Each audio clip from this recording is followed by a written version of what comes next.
Без злите и традиционално фрлање на Светиот крст во реките или градските базини низ државата оваа година, охријени и верни на традицијата, индивидуално го одбележаа богојавленското осветување на водите.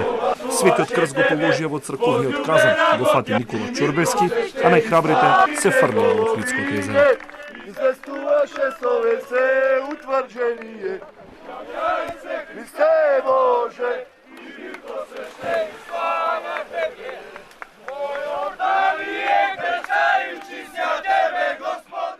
Ова година ми беше мене среќата, секоја година се капиме, ова година на малку поинаков начин, али среќата била за мене. Се надевам дека ова година ќе имаме повеќе среќа и ќе поминит овај вирус и ќе си биде све во ред.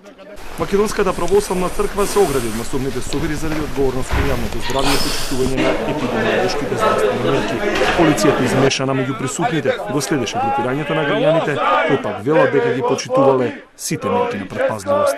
Сепак ние не сакаме да правиме неколку си проблеми. Гледате дека сите протоколи беа од наша страна запазени и си го овој празник си го обележавме во најдобар можен начин, да е здрав и жив Никола, да му поможи на фамилијата, да се здрави и живи, напредија да си имет и се надам дека наредната година ќе се вратиме на стариот начин на фалјањето на крстот, затоа што покрај традиција во Охрид веќе стана и како туристичка атракција, па се надевам дека ќе го вратиме повторното да го видат многу голем број луѓе како го славиме ние празникот.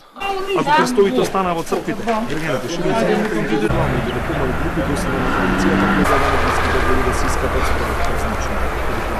Водите се празнуваше во средата на пандемија, на традицијата. Празник нема, нити за плачите, нити за некои законите посетија православните храмови, за да присуствуваат на црковните литургии одржани од свештениките на црквата. Светиот крст не се фрлал неколку години по Втората светска војна, а традицијата било тоа да се прави во црквите, едно што сите има и малку земји. Незадоволството од непразнувањето на водици охриѓени пак го изразија преку транспаренти во делот на градот, со порака дека за време на комунистичкото управување немало ограничувања во празнувањето.